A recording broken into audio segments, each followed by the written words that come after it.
Diruqyah lah saya. Ketika dia lagi baca-baca ayat, tiba-tiba saya melek. Ini menurut cerita dari adik-adik saya melek. Lalu saya ajak bicara dia dengan bahasa Arab. Ketika itu nih, saya dikelilingin oleh putaran air sampai badan saya.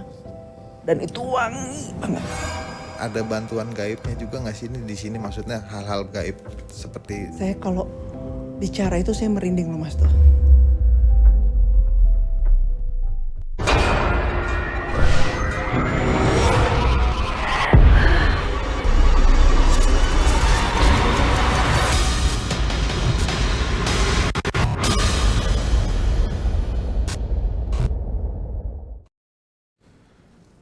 Assalamualaikum warahmatullahi wabarakatuh. Selamat malam Sobat Kumis. Gimana kabarnya malam Jumat ini? Semoga dalam keadaan yang sehat walafiat ya. Amin.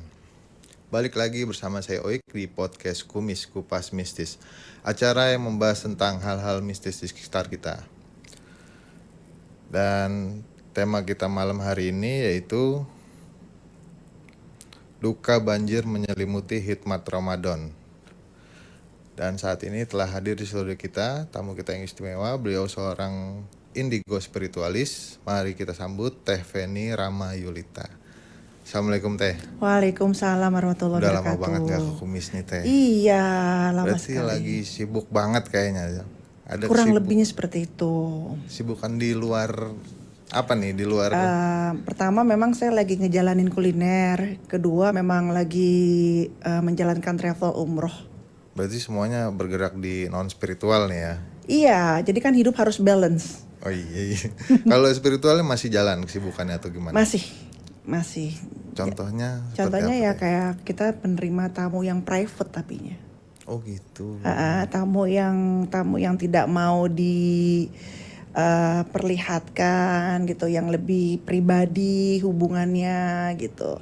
Biasanya kita membuka layanan seperti itu. Iya. Pantesan berarti nggak kirain kan kalau yang lain-lain malah lebih kelihatan gitu kan di media sosial segala macam gitu. Enggak, kalau saya sistemnya gini. Kalau ada seseorang yang datang ke dalam kehidupan saya dan dia minta tolong, ini saya berpikir ya memang jalan Tuhan untuk mengarahkan ke saya. Jadi memang sengaja tidak kita kasih kunci atau pintunya. Kalau memang dia datang ke saya, berarti memang saya harus menolong dia. Berarti ngikutin alurnya aja gitu. Iya, saya tipenya yang seperti itu. Jadi tidak memang membuka secara gamblang gitu ya, membuka praktek secara gamblang. Kalau saya tidak seperti itu, tapi lebih dari mulut ke mulut. Kalau memang dia datang, berarti memang prinsip saya ya Tuhan mengantar dia ke dalam kehidupan saya dan saya harus menolong dia itu. Jodohnya gitu sama teteh gitu, harus ditolong sama teteh gitu. Karena memang kalau untuk di spiritual itu jodoh-jodohan juga. Jadi saya nggak pernah bilang kalau yang sana bagus atau yang sini tidak bagus. Kalau saya tidak seperti itu, karena saya selalu meyakini bahwa untuk masalah spiritual juga jodoh-jodohan. Gitu. Ya, mantesin. Oke. Sebelum masuk ke tema kita nih hari ini Teteh saat ini kan khususnya Pulau Jawa nih, Jabodetabek lagi berduka karena banjir ya. Musibah lah bisa kita bilang kayak gitu. Kabarnya tuh banjir kiriman ya Teh. Tapi kan menurut Teteh nih fenomena itu bagaimana? Ya, tanpa mengurangi rasa hormat kita ya kepada badan yang menanggulangi banjir ya. Oke. Memang kan udah banyak prediksi dari sebelum ini gitu kan. Itu kan dari sisi human, dari sisi manusia. Tapi kan kita hidup di dunia itu bukan tentang manusia aja. Isinya bukan manusia aja. Oke. Gitu kan. Allah menciptakan dari segala kemahaannya, bukan hanya manusia aja yang ada di alam semesta, bukan hanya manusia aja yang ada di dunia gitu kan. Jadi kalau saya berpikir seperti ini ya, semakin kita mengakukan sisi manusia kita, keakuan kita, keteknologian kita, semakin alam akan memperlihatkan kehebatannya. Dan semakin juga Allah akan melihat kemahaannya. Gitu. Jadi kalau menurut saya masa sekarang ini adalah masa di mana kita saling introspeksi gitu loh. yang dimana teknologi akan semakin maju, sehingga di sisi lain kita akan melupakan, ada sisi-sisi yang kita lupakan. Nah itu yang menurut saya sangat berbahaya. Jadi sepinter-pinternya kita harus mengerem ego kita. Jangan sombong lah kali mungkin ya. Ya. Lebih tepatnya begitu kali ya. Manusia-manusia ini kadang kalau teknologinya udah canggih segala macam kayaknya udah nggak butuh Tuhan begitu Iya, kira-kira ya. betul. Sehingga semua tuh bisa diakalkan. Nah, itu yang saya takutin. Jangan makin diakalin, jangan makin diprediksi, jangan makin dihitung-hitungan dengan perhitungan manusia teknologi.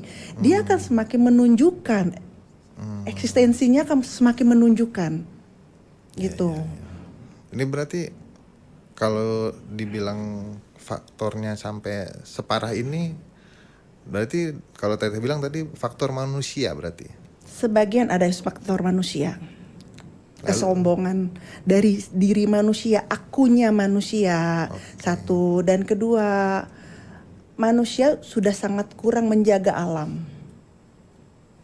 Oh iya benar ya. Banyak penggalian, banyak pembangunan. Tidak salah dengan pembangunan, karena pembangunan itu kan feedbacknya untuk manusia juga. Tapi kan lebih bijaknya itu kalau pembangunan itu ada permisinya. Ada setelah pembangunan ada diberesin lagi, ada dirapiin lagi, tetap berjalan kepada alam.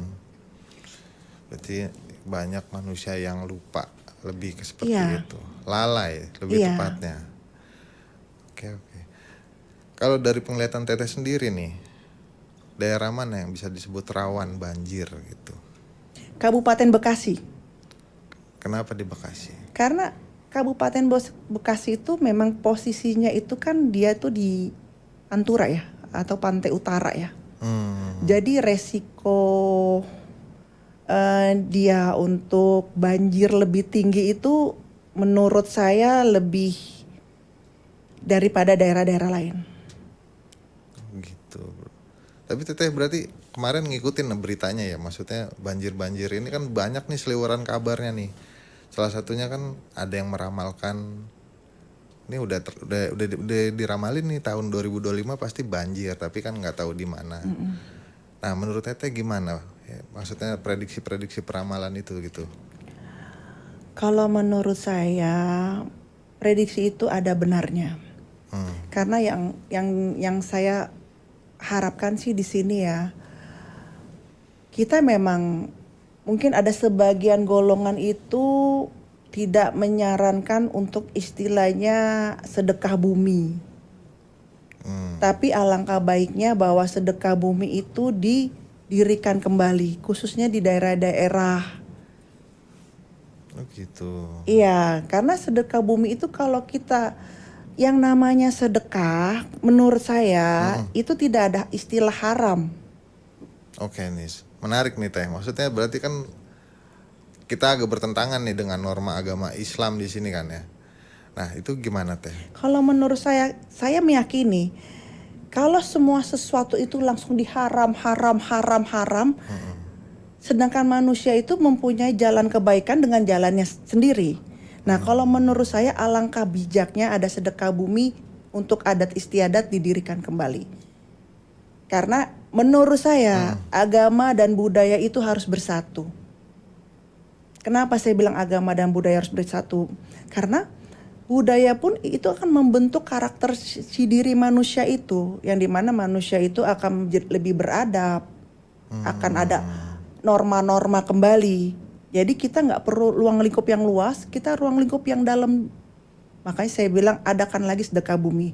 Gunung Salak aja masih mengadakan sedekah bumi. Gunung Salak di pesisir laut itu masih ada yang sebagian menggunakan sedekah bumi. Kan nggak ada salahnya semua sedekah. Toh kita kan hidup di dunia ini bukan manusia aja. Masih ada alam-alam yang lain ya. Masih ada alam-alam yang lain. Jadi kalau menurut saya dengan yang ada yang meramalkan seperti itu, menurut saya benar. Oh benar adanya begitu ya. Ya. Menurut info juga nih bukan banjir biasa nih Teh. Karena banjir yang kita alami saat ini nggak terdeteksi sama tim BNPB. Kan harusnya kan terdeteksi tuh ya. Nah ada bantuan gaibnya juga nggak sih ini di sini, maksudnya hal-hal gaib seperti Saya kalau bicara itu saya merinding loh Mas tuh. Karena Allah tuh baik. Saya selalu berpikiran seperti itu. Allah baik. Karena Allah nggak mungkin menyusahkan korban-korban banjir itu, nggak seperti itu. Jadi, adapun bencana yang terjadi sekarang, itu bagaimana alam sedang diruat. oh gitu. Berarti kayak proses permajaan gitu ya. Ya. Kan banyak nih prediksi-prediksi adanya patahan, terus adanya prediksi apa gitu di laut segala macam. Iya, itu prediksi manusia. Tadi saya kembali bilang, keakuan teknologi itu harus direm karena apa? Semakin kita menunjukkan teknologi di depan, semakin eksistensi alam akan menunjukkan ke depan dan kuasa Allah akan turun. Jadi Tuhan berbicara lewat alam gitu ya. Ya. Nah, ada yang manusia ketahui. Kita berbuat bohong nih. Dengan menggunakan alam. Sesama manusia tidak tahu.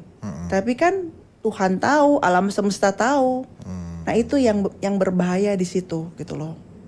Akhirnya ada proses tadi kayak regenerasi lewat alam yang Ya. misalnya bencana-bencana itu Iya. sendiri. Kalau menurut saya keadaan sekarang itu adalah proses di mana memang selain karena cuaca dan memang dunia itu lagi diruat. Dibersihkan dari yang hal-hal yang anyir-anyir. Yang harusnya lebih dari ini. Jadi sama Tuhan tuh di minimize. Kalau nggak lebih parah dari ini. Kita berarti lebih banyak bersyukur berarti ya Teh. Iya. Jadi di antara cobaan ini yang kelihatannya mungkin di mata kita sedih, ada bersyukurnya. Karena apa? Ini diminimize Tuhan dan harusnya lebih fatal dari ini. Iya. Benar.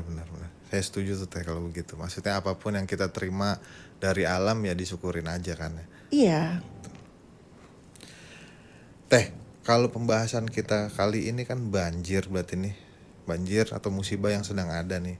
Ini ada gak sih hubungannya sama Ratu Pantai Utara atau Selatan gitu? Kembali tadi kepada sedekah bumi ya. Oke. Adat istiadat atau tata krama adat. Sebenarnya untuk langsung karena beliau-beliau semua tuh tidak. Itulah saya selalu bilang hidup itu kan sebab akibat. Apa yang kita tanam itu yang kita petik. Hukum alam seperti itu. Memang tidak semua faktornya itu karena ada faktor dari beliau. Tapi ada sebagian daerah-daerah itu yang menyebabkan dari kemarahannya itu ada satu dari beliau semua. Berarti kalau di sini Pantai Utara ya? Ya. Lebih tepatnya gitu. Tapi Teh, kira-kira nih benar atau hanya mitos sih kisah Ibu Ratu Pantai Utara ini gitu loh? Ibu Pantai Utara itu, beliau itu adalah anak asuhnya Ibu Ratu. Ratu Pantai Selatan. Ya. Berarti jatuhnya nih Nyi Roro Kidul atau? Bukan. Jadi gini, Ibu Ratu itu punya anak asuh kan Ratu itu 7. Ceritanya nih. Ya, dibagi di setiap wilayah. Salah satunya megang Pantai Utara. Oke. Namanya itu kan kalau yang terkenalnya Dewi Lanjar. Tapi nama akrabnya tuh Dewi Rengganis. Jadi sebenarnya yang lebih ke kita ini yang di utara ini Ya, itu Dewi Rengganis. Dewi Rengganis. Dewi Rengganis itu beliau itu moksa. Jadi beliau itu kalau kita masuk ke dunia gaib ya. Dewi Rengganis itu salah satu ratu yang ditakuti oleh para siluman. Berarti ini hitungannya benar-benar hal gaib ya, Teh, bukan maksudnya dari legenda sesuatu gitu.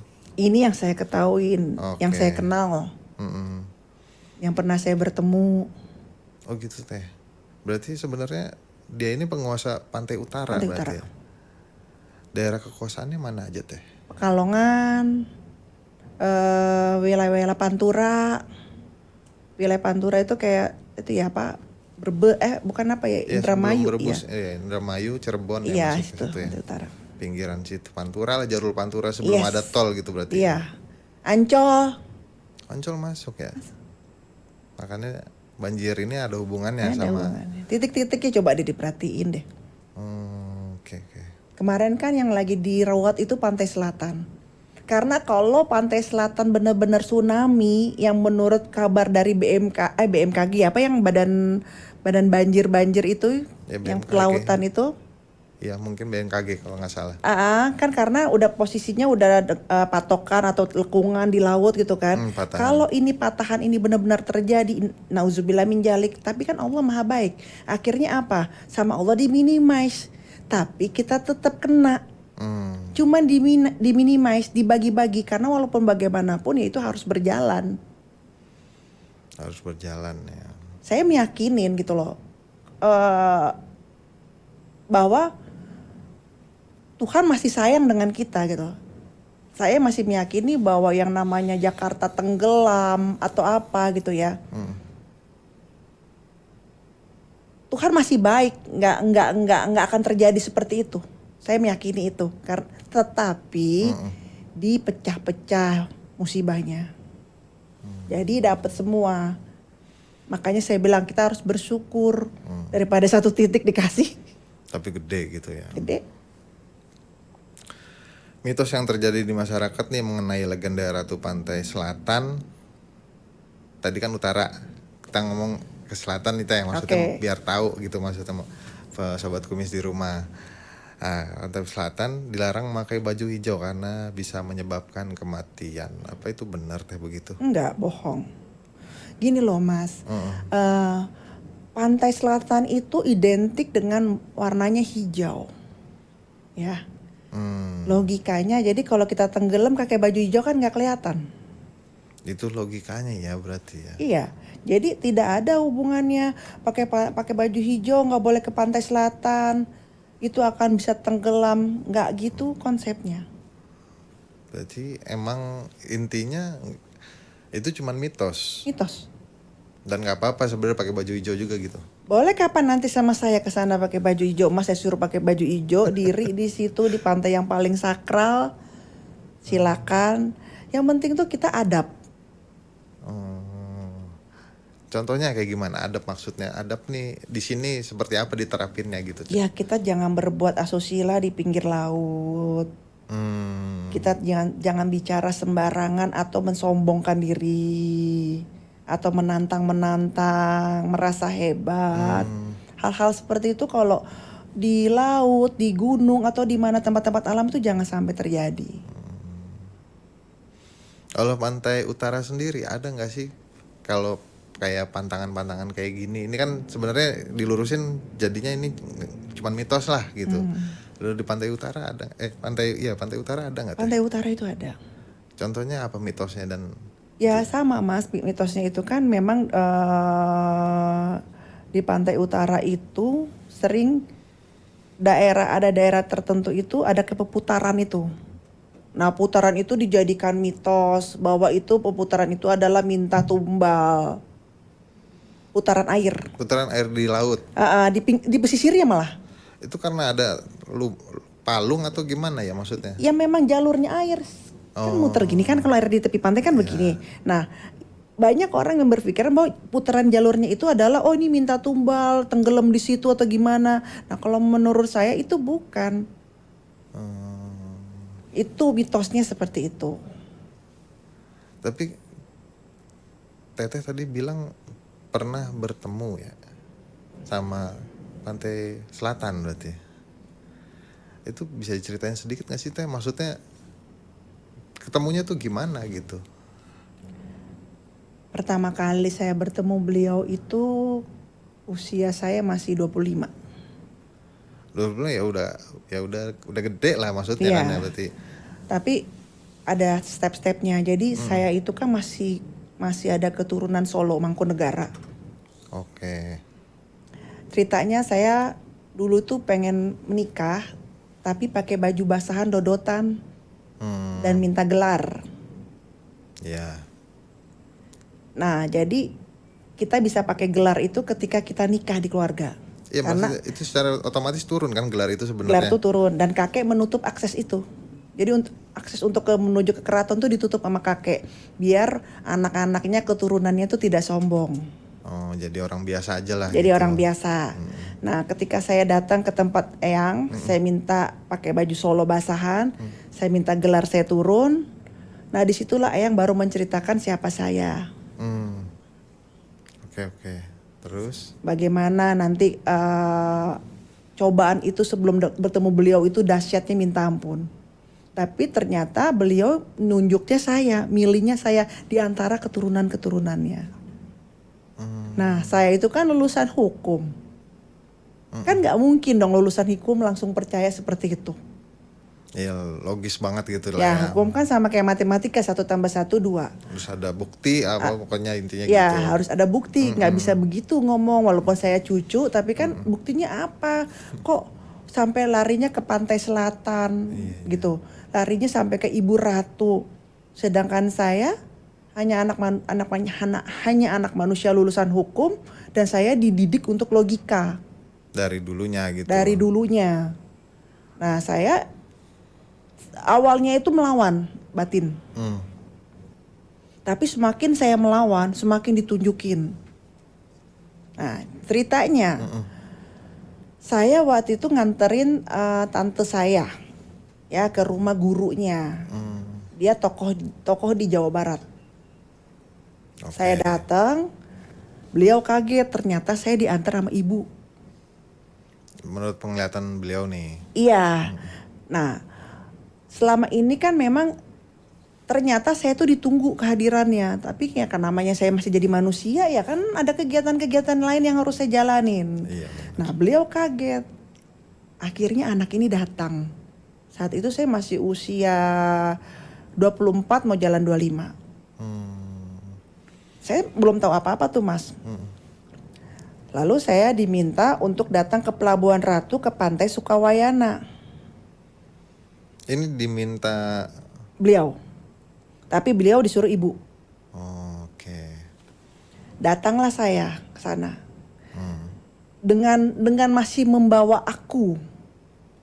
Aku adalah manusia, aku anak muda, aku anak hukum. Bawa deh tuh seperangkat akum. Egonya masih gede lah ya. Masih full egonya. Bawalah ke situ, menantang. Ibarat itu. Datang ke sana, ditunjukin lah saya yang dimana yang namanya pas ketika saya datang, saya langsung sampurasun, padahal saya nggak tahu yang namanya sampurasun assalamualaikum itu apa.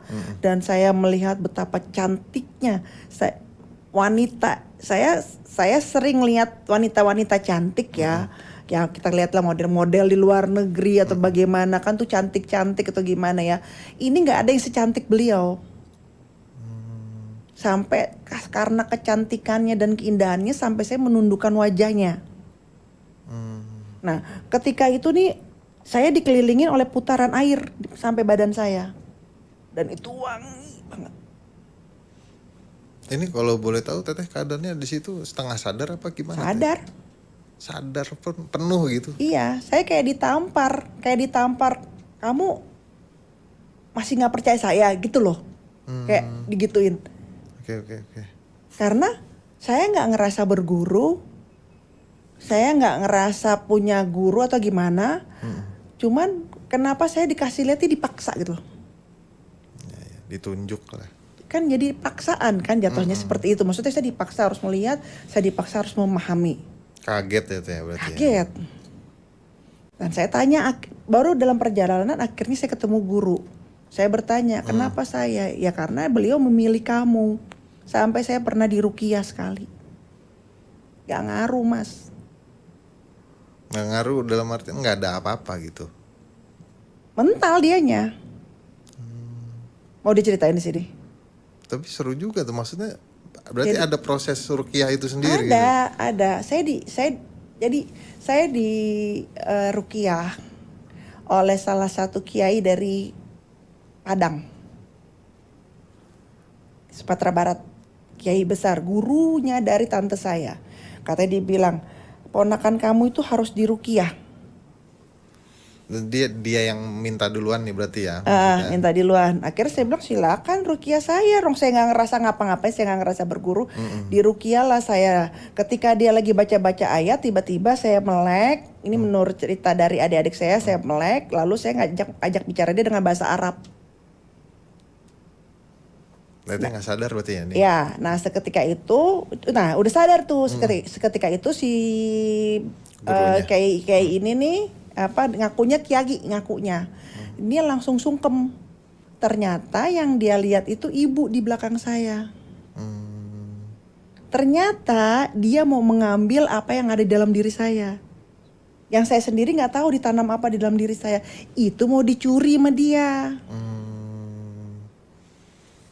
Itu satu tuh. Nah, akhirnya dia baru bilang bahwa anak ibu itu diceritain dia, anak ibu itu memang sudah dipilih dari dia bayi, dari kelahiran dia. Sudah dipilih dan dia sendiri tidak tahu. Nah saya tanya sama guru, kenapa ada orang bicara itu sama saya kayak gini? Ya karena kamu gak punya ambisi. Gak punya ambisi, gak punya, ya saya tadi bilang ketika orang datang ke saya berarti saya memang harus nolong dia. Kan saya nggak membuka, bener-bener membuka praktek dalam tanda kutip lah ya. Ya gitu kan. Nah makanya kenapa ditaruhnya di saya, karena kamu tidak punya ambisi. Emang bener mas, hidup saya lempeng-lempeng aja. Gitu-gitu aja udah lah ya, maksudnya pengen jadi orang biasa aja, tapi kalau bisa nolong ya nolong aja Ya, gitu kan. karena punya kayak itu berat. Nah itu satu tuh, itu dua ya. Nah ketiga ditunjukkan ini lebih horor. Apa tuh teh? Jadi kita sama guru tuh mandi di pantai selatan, di Pelabuhan Ratu di Sukawayana. Mandi nih. Pulang dari mandi saya balik ke hotel, kok air mati? Ya nggak mungkin lah hotel air mati mas. Akhirnya saya mau nggak mau ke rumah guru, ke tempat penginapannya. Nah di kamar mandi belakang air mati juga. Bingung lah saya, namanya perempuan ya. Saya duduk diam aja. Akhirnya guru nyamperin saya. Kok nggak mandi? Saya ceritain bahwa air mati. Mandi aja di kamar mandi saya, kamar mandi saya. Jadi saya mandi di kamarnya dia. Jadi guru saya keluar biar nggak ada fitnah. Saya masuk ke dalam kamar, saya mandi. Pas saya mandi, saya lewat, itu saya lihat mahkota. Indah banget mahkotanya. Di mana teh? Di dalam kamar guru saya. Oke. Saya bilang, guru saya niat banget bawa mahkota. Kan nggak mungkin dia nggak bawa tas gede, nggak apa. Saya sampai jadinya akhirnya ingat tas-tas guru saya, kok mahkota itu bagus banget, mahkota yang tua, ada batu-batunya. Oh ini berarti sama-sama di hotel nih ya? Di rumah guru saya. Rumah ya berarti? Saya diliatin. Nah karena saya pikir nggak enak saya masuk ke kamar mandi. Nah di situ ketika saya mandi, kan guru saya tahu saya orangnya keras. Dan dia tahu saya orang hukum. Ini harus dihantam dulu nih, ibarat kata nih, logikanya dia. Karena biar dia kenal dirinya dia. Karena saya tidak kenal diri saya. Dalam mencari penjatian diri, saya nggak tahu yang ada apa dalam diri saya, nggak tahu. Saya cuma tahu saya orang Jawa, Sunda, udah. Nah ketika saya mandi tiba-tiba ada suatu binatang, kepala naga. Badan tuh kayak badan naga, kepala naga, tapi kakinya kayak kaki 1000 gitu loh. Kayak kelabang. Gede teh? Segini. Aneh juga berarti. Warna hijau keluar dari tubuh saya. Oke. Kaget lah saya. Bayangin mas, ini anak hukum. Itu keluar, saya ambil. Saya nggak ngerti apa-apa. Saya ngucapin assalamualaikum. Tapi kayak saya ngerasa saya kenal dia gitu loh. Oke. Terus? Saya taruh, saya diem aja. Saya cerita sama guru saya. Barulah beliau menceritakan siapa saya semua. Saya tanya sama beliau, kenapa tidak diceritakan awal? Kata beliau, kamu anak muda, logika kamu masih tinggi. Kalau saya ceritakan kamu anggap cuman dongeng. Oh ya, Kamu percaya butuh, gitu-gituan ya, gitu ya. kamu butuh bukti. Ditunjukin lah bahwa kamu tuh adalah siapa, siapa yang jaga kamu, kenapa dititipan itu dikasihnya ke kamu. Tapi memang cobaan kamu akan besar. Berarti emang perjalanan spiritualnya ditempuh sendiri ya berarti ya Teh. Iya, ditumpu sendiri, digojlok sendiri. Makanya saya selalu bilang bahwa alam semesta itu berzikir. Semakin kita menunjukkan ego, akunya kita sebagai manusia, semakin habis kita. Sepinter-pinternya kita. Ada yang bisa berencana membuat matahari, ada yang berencana mau nanti ke depan mau membangkitkan manusia. Berbuatlah seperti itu. Dikasih jalan kok sama Tuhan untuk menjadi kalian kelihatan hebat. Tapi semakin juga akan kelihatan kuasa Tuhan. Itulah jadi kenapa saya dibilang cobaan kamu besar, karena dari diri saya, akunya saya harus diturunkan. 10 tahun mas. 10 tahun baru bisa. Gak gampang nurunin aku. Ego tuh gak gampang. 10 tahun saya diperes habis-habis itu semua. Sampai saya merasa ya gak boleh ada itu. Iya berarti itu melalui cobaan ya Teh, benar-benar cobaan ya. Cobaan. Yang jadi Teteh berpikir aku mah apa tuh gitu ya. Iya, aku mah apa benar. Jadi buat teman-teman di rumah, ketika kita dapat cobaan kayak sekarang, jangan ngerasa kok Tuhan gak adil atau Tuhan kok ngerasa lagi menghukum kita, atau Tuhan kok benci sama kita gitu loh. Jangan ngerasa seperti itu gitu loh. Jadi mindsetnya bahwa apa yang sedang kamu kerjakan yang Tuhan tidak tahu, dengan sayangnya Tuhan ngilangin itu. Ada yang banyak kita nggak tahu ya, padahal tujuannya baik, intinya seperti itu Teh. Iya. Teh berarti kalau dibilang sekarang Teteh bisa berkomunikasi dengan Ibu Ratu. Apa bisa dibilang begitu nggak Teh? Bisa.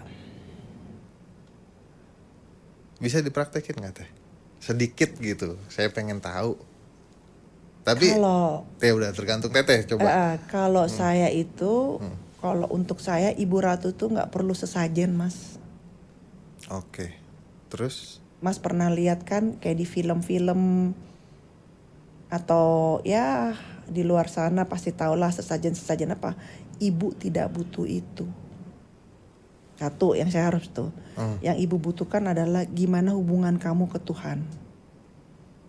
Jadi Ibu Ratu itu bukan fenomena yang menyeramkan, yang dikata dia jin.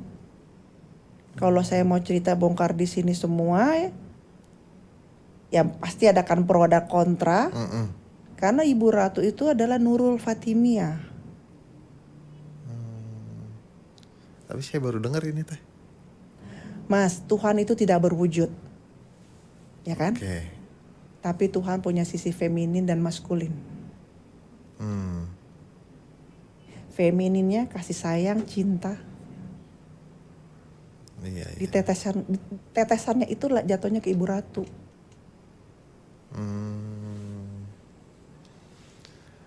Berarti kalau diomongin lebih dalam lagi nih Teh ya maksudnya. Makanya saya marah sama kita boleh cari uang, silakan. Tapi jangan membawa sosok beliau. Karena beliau nggak ada tuh minta kebok bule, minta persembahan, nggak ada. Tidak ada seperti itu. Beliau hanya minta kalbu. Hubungan kamu baik dengan Tuhan. Karena ketika ada yang minta ke beliau nih, beliau akan bilang, saya bisa memberi tapi bukan dari saya, tapi dari Allah. Ngomongnya Allah loh. Jadi jangan kamu berterima kasih kepada saya, tapi berterima kasih kepada Allah. Aduh, seru juga ya. Nih kalau Ya. diomongin lebih panjang lagi nih teh. Kalau ada yang menggunakan ilmu pelet Ibu Ratu, saya cuma ketawa doang, nggak ada. Jinnya ada. Yang menyerupai. Iya. Beliau itu sujud kepada Allah dan beliau sangat menghormati Rasulullah Shallallahu Alaihi Wasallam. Logikanya, berarti kan satu circle. Logikanya, tidak mungkin beliau akan mengajarkan untuk kita jadi musyrik. Iya, logikanya begitu. Apalagi kita pakai barangnya dia untuk menjatuhkan manusia-manusia lain. Logikanya. Oke. Jadi kalau mau cari uang, silakan. Tapi jangan bawa-bawa Ibu Ratu. Karena Ibu Ratu menurut Teteh tidak seperti itu. Tidak. Jinnya iya. Jin berarti yang menyesatkan lah. Yang di pinggir-pinggiran itu cecemereknya. Ya karena ibu sebenarnya bisa aja langsung membasmi beliau. Ya gimana manusia mendatangkan itu akan jadi ujian untuk manusia itu sendiri. Iya benar-benar. Tuh. Teh sebelum kita tutup nih Teh, ada nggak yang Teteh mau sampaikan buat sobat kumis di rumah? Ya, jadi saya sangat ada kesempatan di sini gitu ya. Karena untuk teman-teman yang di rumah, dengan apapun cobaan yang keadaan sekarang kalian dapatkan, tadi saya bilang, jangan pernah berpikir bahwa ini Tuhan ini adalah ya jahat kepada kalian. Tidak seperti itu konsepnya. Bahwa memang ada hal-hal yang sedang kita sedang dibersihkan, diruat. Agar tidak terjadi lebih dahsyatnya bencana. Itu satu. Ada rasa bersyukur. Kedua, adab etika kita kepada alam harus lebih wise. Harus lebih bijaksana. Tolong dijalanin lagi yang namanya sedekah bumi, sedekah laut. Memang dalam tulisan agama itu sedekah bumi, sedekah laut tidak ada. Tapi kan yang namanya sedekah itu, kan kita hidup di dunia ini kan bukan manusia aja isinya. Rasa bersyukur itu kan namanya kita cinta. Apa dong? Kita cinta dengan nunjukin dengan apa? Ya Allah, saya mau sedekah. Bumi kan ciptaanmu ya Allah. Ya niatkan itu dengan hal yang baik. Jalankan lagi untuk daerah-daerah tertentu. Ketiga nih untuk para pengusaha yang habis tambang-tambang, habis gali-gali tambang, batu bara atau gali-gali pasir atau gali-gali ya semua yang lainnya, tolong dirapiin lagi. Tebang-tebang hutan, tolong jadikan itu yang bermanfaat. Atau tolong kalau ketika habis tebang ditanam kembali. Tanam kembali, minimal ada reboisasi lah ya. Iya, ada adabnya gitu. Ya kita kan masuk ke wilayah yang gak kelihatan. Kita kan hidup bukan manusia aja. Benar Teh. Itu rumah mereka, tolong ditata kembali. Itu buat kita juga. Lebih balik lagi ke kita lagi ya Teh ya. Iya.